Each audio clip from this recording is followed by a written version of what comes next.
Ya, saudara-saudara sekalian, hidup kita adalah sebuah perjalanan. Hidup kita adalah sebuah apa? Perjalanan. Ya, perjalanan menuju kepada kekekalan. Nah, itu kita mesti camkan.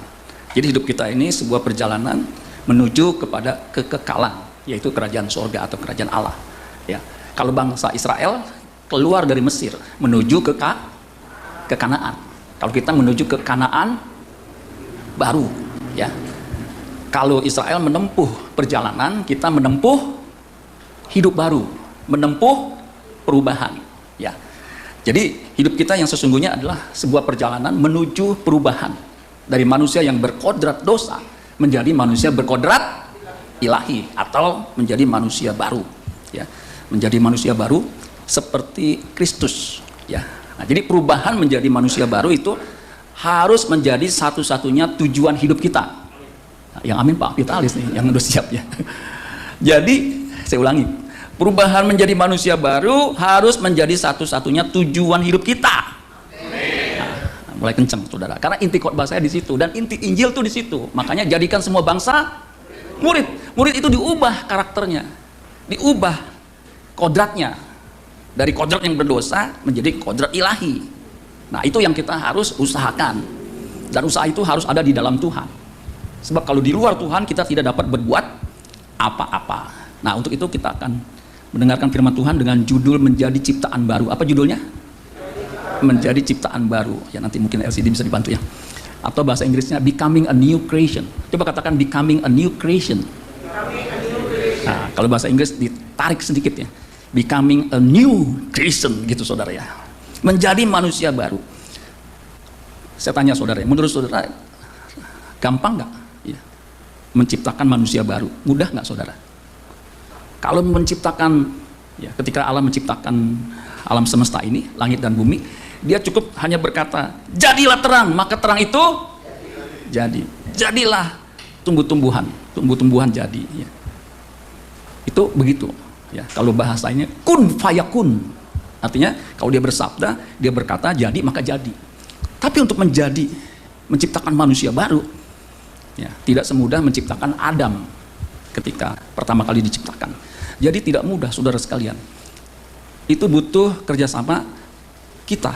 Ya, kita manusia yang berdosa ini ketika mau dijadikan manusia baru itu butuh kerjasama. Ya. Makanya bukan hanya susah, bukan hanya sangat sukar, tetapi mustahil. Ya. Makanya ketika ada orang muda berkata, Tuhan, ya, siapakah Tuhan, siapakah yang akan diselamatkan? Ya. Jual seluruh milikmu. Ya. Pertama disuruh lakukan hukum Taurat. Ya. Semua sudah aku lakukan, bisa. Ya. 10 hukum. Tapi ketika Yesus berkata, kalau engkau hendak sempurna, artinya bisa hidup kekal, jualah segala milikmu, kemudian berikan itu kepada orang miskin, kemudian ikutlah aku menjadi murid. Apa yang terjadi dengan orang muda itu? Dia melengos.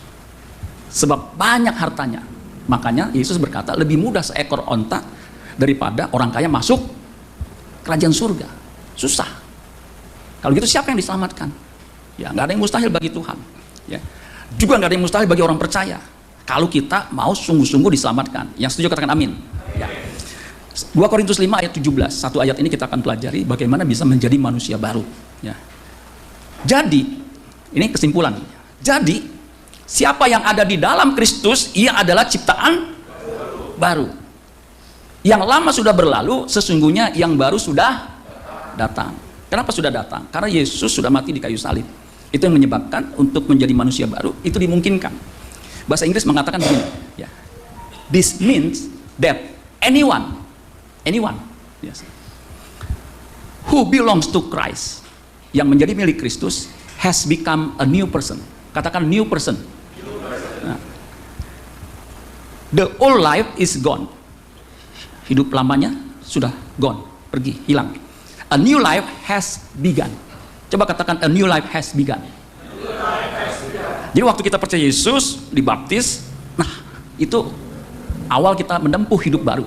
Amin saudara sekalian. Makanya setelah dibaptis, orang ketika keluar dari kolam baptisan dikasih selamat menempuh hidup baru, bukan ketika kawin kemudian diberkati, selamat menempuh hidup baru. Itu juga benar. Karena kita juga mempelai Kristus. Ketika kita terima Yesus sebagai Tuhan dan Juru Selamat, itu mulai awal kita menempuh perubahan menjadi manusia baru. Ya, makanya saudara, kalau udah dibaptis, kita bertobat, kita harus meninggalkan manusia lama kita. Amin, saudara sekalian. Jadi manusia lama yang berdosa, yang mendatangkan murka Allah, itu harus kita tinggalkan. Makanya kalau orang udah bertobat, katanya dibaptis, percaya Yesus dibaptis, tapi masih hidup dalam dosa, kira-kira bisa masuk surga nggak, saudara? Nggak bisa. Nehi si melekete tumber jahe. Ya, artinya nggak mungkin, nggak bisa. Makanya untuk orang bisa diselamatkan, dikembalikan kepada rancangan Allah semula, yaitu manusia yang segambar serupa dengan Allah, ya, itu butuh perjuangan. Kita selama ini suka direduksi. Udah percaya Yesus pasti masuk surga, itu betul. Ya. Karena begitu besar kasih Allah akan dunia ini sehingga dikaruniakannya anak yang tunggal, supaya setiap orang atau barang siapa yang percaya kepadanya tidak binasa, percaya tidak akan binasa. Itu betul. Ada ayatnya. Ayatnya di mana? Di Alkitab. Yohanes 3 ayat 16. Tapi kalau hidupnya nggak berubah, masih seperti yang lama, kira-kira masuk surga nggak? Orang bilang tetap masuk surga, orang udah percaya ayatnya begitu. Yaitu cuma satu ayat, itu betul. Percaya itu bukan hanya di mulut. Betul nggak saudara sekalian? Tapi ditindakan. Makanya iman tanpa perbuatan mati, alias kopong, kosong. Jadi harus ada isinya tuh. Ketika percaya ada isinya apa? Mulai menempuh hidup baru. Yang setuju katakan amin. Nah, itu pemahaman yang benar begitu. Makanya nggak heran kalau pemahamannya hanya percaya Yesus nanti mati masuk surga, nggak perlu berubah, udah amburadul. Makanya nggak heran saudara jadi Kristen puluhan tahun, jahat mah tetap aja jahat. Ya. Udah puluhan tahun jadi omah, beda-bedain cucunya. Kalau cucunya anaknya dari anak yang kaya, ini cucu omah sini, dekat omah, foto. Kalau cucunya dari anaknya yang miskin, tinggalnya di jauh begitu, jalannya juga naik angkot. Ketika sampai ke rumah omahnya yang mewah, baunya bau keringet. Ketika cucunya nyamperin, sono loh, bau keringet, kayak entong-entong. Nah, ini belum bertobat nih omah kayak begini nih. Ya. Tapi kalau mantu yang baik, tetap kasih omah yang seperti itu, amin. Jangan balas kejahatan dengan kejahatan, doain aja. Nanti juga dia mati sendiri. Bertobat, saudara ya. Jangan sampai mati sebelum bertobat. Nah, terjemahan firman Allah yang hidup mengatakan begini. Pada saat seseorang menjadi orang Kristen, menjadi apa? Orang Kristen. Alkitab mengatakan Kisah Para Rasul 11 ayat 26. Di Antioquia lah untuk pertama kali murid-murid disebut apa? Kristen. Kristen artinya seperti Kristus. Memiliki karakter seperti Kristus. Pada saat seseorang menjadi orang Kristen, menjadi seperti Kristus, ia menjadi orang yang hatinya sama sekali baru. Sama sekali baru, berubah seperti yang belum pernah terjadi sebelumnya. Karena sama sekali baru. Ia tidak lagi ditegaskan dengan cara negatif. Ia tidak lagi seperti dahulu. Kalau dahulu manusia lamanya dikit-dikit berbuat dosa, dikit-dikit berbuat dosa. Dosa kok dikit-dikit, yang banyak biar masuk neraka sekalian. Jangan. Harus berubah. Amin. Ia mulai menempuh hidup yang baru. Jadi waktu kita terima Yesus, Yohanes 1 ayat 12, semua orang yang menerimanya diberinya kuasa supaya menjadi anak Allah. Nah, saat itu kita sudah mulai menempuh, punya kesadaran untuk menempuh hidup baru. Amin, saudara sekalian. Nah, kata ciptaan itu dari bahasa Yunaninya ktisis. Coba katakan ktisis. Nah, ktisis itu punya beberapa arti. Yang pertama creation. Coba katakan creation. Creation itu ciptaan. Nah, kita ini ciptaan Tuhan. Tapi bedanya sama binatang. Kita ini punya yang disebut dengan roh yang kekal. Jadi kalau kita mati, kita beda sama binatang. Kalau Blackie mati, ya udah gone. Nggak ada pertanggungan jawabannya, nggak ada pertanggung jawabannya. Tapi kalau manusia mati, nanti ada kesadaran di balik kubur. Nah, saudara jangan berpikir begini, makan minum nanti juga kita mati. Harus dipikirkan, harus dihitung. Mati memang sekali, betul nggak? Mati sekali. YOLO, you only die once. YOLO, you only live once. Kita mati sekali. Nah, yang sekali ini harus dipertimbangkan matang-matang. Sebab kalau kita mati, kita makhluk kekal. Kalau masuk neraka, itu nggak sehari 2 hari, nggak seminggu 2 minggu, nggak sebulan 2 bulan, nggak setahun 2 tahun. Itu selama-lamanya. Kalau masuk penjara, pembunuhan berencana, berapa tahun? 340, pasal 340, berapa tahun? 20 tahun atau seumur hidup. Kalau ada gerasi 20 tahun, mungkin tinggal 15 tahun. Bisa bebas. Tapi kalau di neraka, walau alam, aduh, jangan deh. Masuk penjara aja udah kagak enak. Tinggal di rumah sakit aja kagak enak. Apalagi masuk neraka. Nah, saudara, ini kita mesti pikir. Ciptaan ini, kita manusia ini ciptaan creature yang beda sama binatang. Karena roh yang ditempatkan Allah dalam diri kita itu diingininya dengan cemburu hati, diingini dengan sangat supaya kembali dalam keadaan yang sempurna seperti yang Bapa kehendaki. Itulah ajaran Yesus mengatakan, karena itu hendaklah kamu sempurna sama seperti Bapamu di surga sempurna. Ya. Creature, institution. Nah, kita ini ada institusi, ada tubuh, ada jiwa, ada roh yang mesti diperhatikan. Jangan hanya memperhatikan penampilan tubuh. Jaga kesehatan, olahraga, N1, N2, N3 sampai encok. Tapi jaga juga yang dalam ini nih. Ya kalau teologi dikotomi, yang lahiria, yang rohania atau yang batinia. Yang batinia ini roh atau jiwa itu kekal. Ya, harus kita perhatikan juga. Makanya itu institution. Being itu ciptaan nih, being. Ini kita semua being, human being. Nah, kata ketisis ini ada keterangannya, always divine God. Jadi untuk bisa mengubah manusia, kita ini manusia ya, yang seperti kita yang institusinya ada tubuh jiwa roh ini, itu butuh pekerjaan ilahi. Ya. Nah, kata ciptaan juga itu artinya ketisis itu formation, bentuk. Ya. Bentuk, makanya kalau formation, form itu menjadi information, ya. Informasi, menjadi transformation, menjadi reformation. Ya. Nah, kita saudara sekalian, itu bentuknya, kalau tubuh fisik ini bentuknya memang mengalami penurunan, ya, makin hari makin turun. Ya. Itu nggak mungkin makin hari makin muda. Beda dengan roh. Roh kita tuh harus diperbarui setiap saat. Supaya apa? Terus dalam keadaan yang baru. Makanya kata baru di situ kainos, bukan hanya new, bukan hanya fresh, tetapi unprecedented. Unprecedented artinya sama sekali beda, begitu. Ya. Artinya berbeda sama sebelumnya, nggak pernah ada, belum pernah terjadi sebelumnya. Nah, itu yang disebut dengan kainos. Nah, kainos itu saudara, ya, baru itu dikenakan kepada manusia, yaitu manusia baru. Kenapa disebut manusia baru? Karena ketika manusia jatuh dalam dosa, itu kehilangan kemuliaan Allah. Itu kodrat berdosa. Kodrat manusia lama itu cenderung untuk berbuat dosa. Kejadian pasal 6 ayat 5, kecenderungan hatinya jahat. Coba ya, anak kecil nggak usah diajarin bohong, betul nggak? Itu tuh begitu. Dunia tuh begitu. Nggak usah diajarin yang jahat, dia jahat. Makanya untuk jadi baik, dia perlu berubah untuk seperti yang Tuhan kehendaki itu mengalami perubahan. Ya. Manusia baru, lahir kembali itu sasamiwan, sama saja samimawan. Artinya dilahirkan baru, berubah sama sekali. Atau anak Allah. Anak Allah itu sama dengan manusia baru, man of God. Ya itu kan pria, Pak. Kalau wanita, woman of God. Ya, maksudnya sama. Artinya apa? Berkodrat ilahi seperti Kristus. Contohnya, maka Yesus disebut yang sulung, prototokos, modelnya, prototipenya itu Yesus, manusia yang sepenuhnya Allah, sepenuhnya juga manusia, dalam segala hal disamakan dengan manusia. Makanya Allah turut bekerja dalam segala sesuatu mendatangkan kebaikan. Kebaikannya apa? Berubah seperti Kristus putra tunggalnya. Roma pasal 8 ayat 28 dan 29. Jadi saudara sekalian, manusia baru itu harus mengalami transformation. Nah, contoh transformation itu dijelaskan di dalam Roma 12 ayat 2, ya, menjadi ciptaan baru atau berubah. Ya, transformation. Perubahannya perubahan apa? Ya.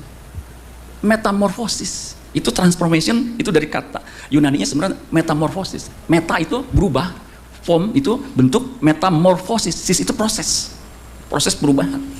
Nah, proses perubahan sempurna itu 4 tahap. Itu kupu-kupu. Kalau nggak sempurna, 3. Kalau suruh belajar biologi, SMP atau SD mungkin udah ada kali ya. Yang sempurna itu 4, betul nggak Jose? Dari larva, kemudian apa? Ulat, kemudian kepompong, kemudian jadi kupu-kupu. Beda sama kecoa. Kalau kecoa itu 3, telur, kemudian jadi mini itu bentuk kecilnya. Ya. Kemudian bentuk kecilnya itu nggak beda jauh sama nanti dia dewasa. Itu tidak sempurna. Tapi kalau metamorfosis sempurna, itu seperti kupu-kupu. Kupu-kupu, kalau kita lihat dari larva, ulat, itu kita nggak menyangka. Kok bisa jadi seindah itu ya? Itu sempurna namanya.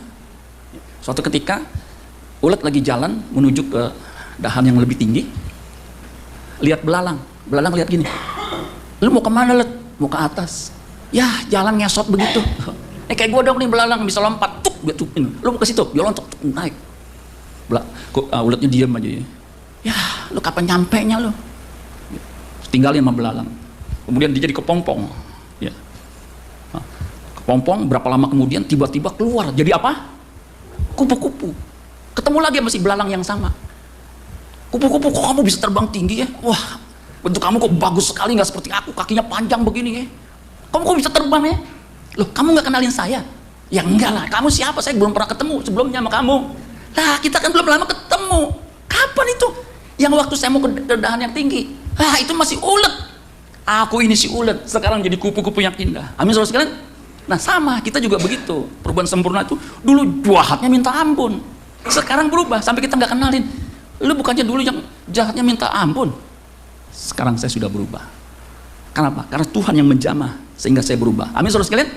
Nah, kita juga mesti begitu. Kalau jadi Kristen udah 20 tahun, nggak ada bedanya sama 20 tahun yang lalu. Kalau orang Singapura bilang something wrong. Coba katakan something wrong.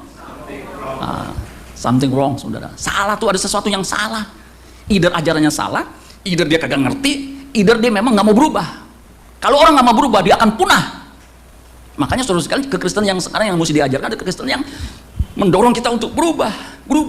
Dan untuk bisa berubah, nggak sekejap. Berubah. Jadi Power Ranger nggak bisa. Harus melalui proses panjang dan tidak mudah. Amin, saudara sekalian. Cuman satu syaratnya kalau kita mau berubah. Apa tuh? Syarat utama orang mau berubah. Di situ dikatakan, jadi siapa yang ada dalam Kristus, ia ada ciptaan baru. Ada kata jadi, siapa yang ada di dalam Kristus. Ada kata di dalam. Nah, kata di dalam, jadi siapa yang ada di dalam dunia teologi modern disebut first class kondisional. Disebut apa? First class kondisional. Ya, bisa dibantu. First class kondisional adalah syarat kelas utama. Artinya syarat yang tidak bisa ditawar. Untuk bisa menjadi ciptaan yang baru, seseorang harus ada di dalam Kristus. Nggak ada amin, saudara ya. Ini pernah ngantuk jangan-jangan nih ya. Pak Berat nih, khotbah yang lucu-lucu deh. Ya udah yang lucu-lucu nih ya, saudara. Kalau yang lucu-lucu itu stand up, saudara. Ya, saya pernah di kantor disuruh stand up. Ya, pas saya stand up, saya diselamatin. Nggak lama kemudian saya dipromosi, saudara ya. Kalau lucu cuma ketawa-tawa doang, saudara sekalian. Tapi kalau firman yang mendorong kita untuk hidup baik, hidup benar, itu memang tidak mudah. Ya, nah, saya akan terangkan secara sederhana. Untuk saudara menjadi ciptaan baru, yang disebut dengan lahir baru, yang disebut dengan manusia ilahi atau berkodrat ilahi, syarat utamanya first class kondisional yang tidak bisa ditawar, harus ada di dalam Kristus. Karena Yesus berkata, di luar aku kamu tidak dapat berbuat apa-apa. Itu ayatnya ada di Yohanes 15. Seperti ranting, kamu tidak dapat berbuah kalau kamu di luar aku. Kamu tidak akan bisa berbuah jika kamu tidak tinggal dalam aku. Akulah pokok anggur, kamu adalah ranting-rantingnya. Barang siapa tinggal dalam aku dan aku dalam dia, ia berbuah banyak. Sebab di luar aku, kamu tidak dapat berbuat apa-apa. Nggak bisa. Makanya keselamatan tidak ada di dalam siapapun juga, selain di dalam dia. Sebab di bawah kolong langit ini tidak ada nama lain yang diberikan kepada manusia yang olehnya kita dapat diselamatkan. Nggak ada. Jadi syarat utamanya harus ada dalam dia. Maka keselamatan nggak akan ada. Untuk bisa manusia diubah itu harus ada dalam Kristus. Maka di luar kekristenan, ya dia bisa kelihatannya baik, tapi itu belum ada pemicunya. Ya. Baiknya semu, ya, karena belum ada dirangsang untuk dia bisa keluar manusia lamanya. Nah, kalau kita harus dalam Kristus, amin, saudara sekalian, nggak ada cara lain, nggak ada syarat lain, harus. Itu yang disebut dengan kudu wajib, nggak bisa ditawar. Makanya kalau orang Kristen nggak ke gereja, pasti salah. Walaupun orang ke gereja belum tentu benar. Ada orang ke gereja tapi nggak benar. Tapi kalau orang Kristen nggak ke gereja, pasti nggak beres. Nggak beres apanya? Cara berpikirnya. Justru ketika beribadah, ibadah itu mengandung janji. Bukan hanya hidup saat ini, tetapi hidup yang akan datang. Dengan ibadah, kita itu mau diubah. Kenapa? Disampaikan firman, disampaikan doktrin. Firman itu ketika keluar dari mulut Allah, dia tidak akan kembali dengan sia-sia. Dia akan mengerjakannya sampai berhasil. Asal kita mau terima. Betul nggak, saudara? Yang dengar firman Tuhan, langsung 2-3 menit pendeta ngomong 2-3 kalimat, langsung pasang ancang-ancang. Saya dulu pernah ya, saya baru naik begini, ya, dia langsung begini, kenceng. Saya sampai bilang, aduh kok bisa ya? Ada yang bilang, iya pak, di gereja tuh adem, ada AC sepoi-sepoi dingin. Dia tuh nggak pernah menikmati begini, akhirnya dia bisa lelep begitu ya. Waduh, saya agak teriritasi juga ya, kok bisa ya begitu ya. Tapi sekarang saya udah ngerti, nggak apa-apa. Yang mau tidur silahkan. Kenapa? Saya dulu nggak bisa tidur 21 hari, mata saya melotot begitu. Sampai saya introspeksi, jangan-jangan nih ada dosa dalam hati saya nih. Ketika ada orang tidur saya terganggu begitu. Jadi saya bertobat, udah Tuhan ampuni saya mau tidur Tuhan, saya nggak bisa tidur, mata melotot, udah sipit melotot, nggak belok-belok begitu. Tapi kan capek. Betul, ketika saya doa saya bisa tidur sampai pas saya bangun, wah seger, sembuh saudaranya. Maka sejak saat itu kalau di jemaat yang tidur, saya mana suka. Sebab apa? Nanti dia bangun di keabadian saudaranya. Jadi saudara kalau mendengar firman Tuhan di ibadah, pasang ancang-ancang untuk apa? Tidur saudaranya. Untuk denger gitu, karena firman itu akan mengubahkan kita. Amin saudara sekalian. Tadi dikatakan tuh ya, karena itu setiap orang yang mesti tetap tuh berada di dalam dia, tidak berbuat dosa lagi. 1 Yohanes 3 ayat 16, ayat 6, ayat 5-nya tuh, di dalam dia tidak berbuat dosa. Harus tetap tinggal di dalam dia, itu syarat utama. Nggak bisa enggak. Sebab Yesus berkata, di luar aku kamu tidak dapat berbuat apa-apa. Nggak bisa. Jadi harus tetap terus, walaupun ada kesulitan, terus dalam Tuhan. Masa nggak berubah? Pasti berubah, amin. Kecuali batu. Zaman batu sama zaman sekarang, batu tetap batu, nggak mungkin. Zaman dulu batu, sekarang jadi bapau, nggak mungkin. Pasti dia berubah. Kita ini makhluk yang bisa berubah. Kenapa? Makhluk hidup. Harus kita berubah. Kesempatan kita berubah cuma di bumi ini. Yang 70, 80. Jangan disia-siakan. Makanya kita berjuang. Kalau susah-susah sedikit, ya, cincailah. Amin saudara sekalian. Misal makan, aduh hari ini kok makannya tempe tahu, nggak masalah. Ada yang bilang kalau makan tempe terus bisa darah tinggi. Senin makan tempe, Selasa makan tempe, Rabu makan tempe, Kamis makan tempe, Minggu makan tempe, langsung darah tinggi naik. Tempe dulu, duh saudara ya, darah tinggi. Nggak apa-apa makan tempe nggak darah tinggi, asal jangan dikasih obat epilepsi saudara ya. Saya baru tahu ya, apotek salah kasih obat epilepsi. Bisa bayangin ya, obat stroke kasih epilepsi, stroke-nya nggak sembuh, epilepsi nambah, ya saudara. Makin parah, betul nggak? Stroke aja udah susah, tambah epilepsi, lagi nyetir, tiba-tiba epilepsi, wah langsung ngebut saudara sekalian ya. Nah, jadi saudara sekalian harus dalam Tuhan. Nanti kalau kita tetap tinggal dalam Tuhan, kita bukan hanya tidak berbuat dosa, tetapi tidak bisa lagi berbuat dosa. Itu yang disebut kodratnya berubah. Amin saudara sekalian, mengalami perubahan kodrat. Itu perjuangan kita bersama dengan Roh Kudus. Jadi itu nggak mudah, memang butuh perjuangan. Tapi kalau kita tetap dalam Tuhan, kita akan seperti Yesus. Di Yohanes 8 ayat 46, Yesus bilang begini, siapa di antaramu yang membuktikan aku berbuat dosa? Nggak ada. Karena dia memang terbukti benar, terbukti tidak pernah berbuat dosa. Baik dengan perkataan, dengan tindakan, nggak ada. Dalam hatinya pun nggak ada. Itu, makanya Bapa berkata, inilah anakku yang kukasih, kepadanya aku berkenan. Matius 3 ayat 17. Matius 17 ayat 5-nya, dengarkanlah dia. Kalimat depannya sama, inilah anakku yang kukasih, kepadanya aku berkenan, dengarkanlah dia. Artinya ikuti pengajarannya. Maka kita akan berubah. Amin saudara sekalian. Dan kitanya mesti mau diubah, makanya jadi murid. Gampang nggak Pak? Susah. Makanya harus berjuang. Amin saudara sekalian. Berjuang. Harus ada dalam Tuhan. Murid terkasih Yesus namanya Yohanes. Dia tulis dalam suratnya, ya. Dia bilang begini, barang siapa mengatakan bahwa ia ada di dalam dia, ia wajib hidup sama seperti Kristus hidup. Artinya kudu, harus, hidupnya harus seperti Kristus. Namanya Kristen tadi kan. Apa yang Yesus lakukan, kita lakukan. Apa yang Yesus tidak lakukan, jangan lakukan. Ada contohnya tuh. Ketika Yesus di fitnah, dia tidak membalas. Ketika bahkan disalibkan, dia tidak membalas.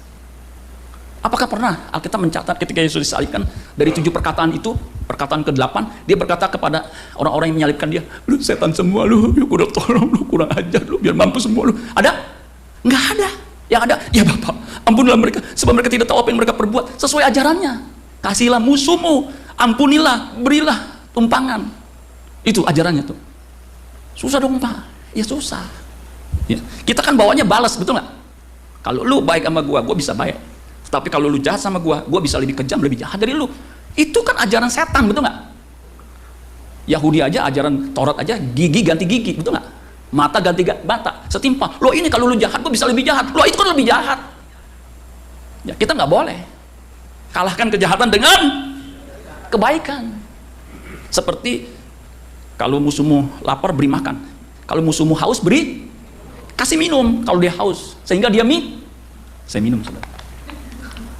Karena saya haus. Tapi kan saya bukan musuh saudara. Lagi pula ini yang memberikan Pak Gembala, saudara ya, bukan saudara ya. Jadi saudara, dengan berbuat demikian, musuhmu lapar, kasih makan. Kasih makan apa? Apa aja. Mau capcay, puyung hai, siomay, barongsai, kasih. Haus, kasih minum. Air putih, Fanta, Coca-Cola, apa aja. Dengan berbuat demikian, kamu itu seperti menaruh bara di kepalanya. Saudara bisa bayangin nggak? Naruh bara di kepalanya kira-kira gimana? Panas. Apalagi kalau nggak pakai helm aja panas. Supaya dia mikir, orang sebaik dia nggak mungkin Allahnya salah. Pasti Allahnya benar, amin. Sehingga itu menjadi kesaksian. Nah, jadi Kristen itu bukan hanya sulit, bukan hanya sukar, bukan hanya sangat sukar, memang mustahil. Makanya kita butuh Roh Kudus, amin. Itulah sebabnya di Efesus 1 ayat 13, ketika kita percaya Yesus, itu dimeteraikan oleh Roh Kudus yang tinggal dalam diri kita, sehingga kita dimungkinkan untuk mampu menjadi seperti yang Tuhan kehendaki. Ya. Jadi saudara harus ada dalam Tuhan. Saya suka dengan Om Ho, ya, tahu ya Om Ho? Ho Liang Seng, ya. Di HUT-nya yang ke-90. Pak Vitalis umur berapa sekarang? 83 ya? 80 berapa? 83. Ibu Siti 88. Nah ini 90. Waktu itu masih bisa ngomong.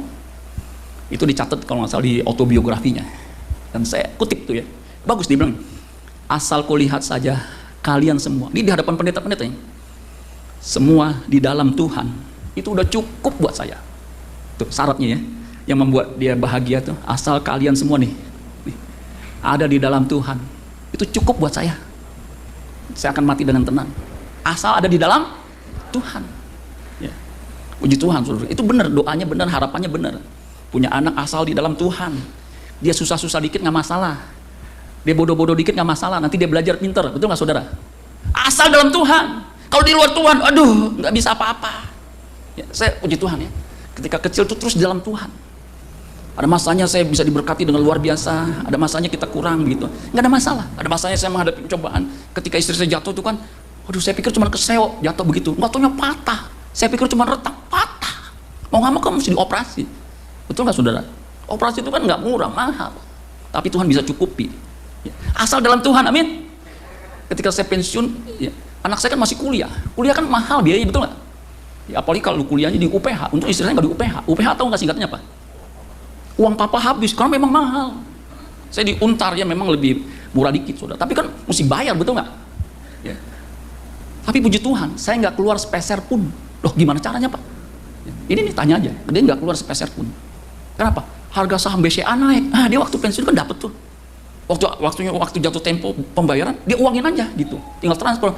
Baru masuk ke rekening dikit, langsung pindah ke Untar begitu. Masuk tinggal Untar, kan nggak keluar duit, betul nggak? Iya dong. Mau ini kan jatuh tempo kapan? Anak saya tinggal gampang. Tuh, sudah dikasih tahu kan tinggal di WA ya, jumlah tagihannya. Jadi saya cek berapa tuh sekarang harga. Oh ya, lumayan. Jual, masuk rekening, langsung transfer, hilang. Masuk satu, ditransfer satu, sisanya berapa? 0, kan nggak keluar duit, betul nggak? Tuh saudara, sampai selesai wisuda, ya. Nggak keluar duit, malah nambah duitnya. Tahun lalu apa 2 tahun lalu, tiba-tiba stok saham BCA stok split 1 jadi 5. Lah 1 jadi 5, kalau punya 1000 jadi berapa? 5.000 kan makin banyak, betul nggak saudara? Tuh saudara. Jadi asal dalam Tuhan, ada cara Tuhan menolong kita, amin. Sama, asal dalam Tuhan, kita akan mengalami perubahan menjadi manusia baru. Jangan tinggalkan persekutuan ibadah seperti ini. Tetap ibadah, amin saudara sekalian. Dan saya percaya, kalau kita dalam Tuhan, itu udah cukup. Ya, udah cukup saudara. Ya, apa yang kita cari saudara? Kayak saya dulu pikirnya kalau saya punya duit sekian miliar, kalau saya punya ini, saya pasti bahagia. Ternyata enggak.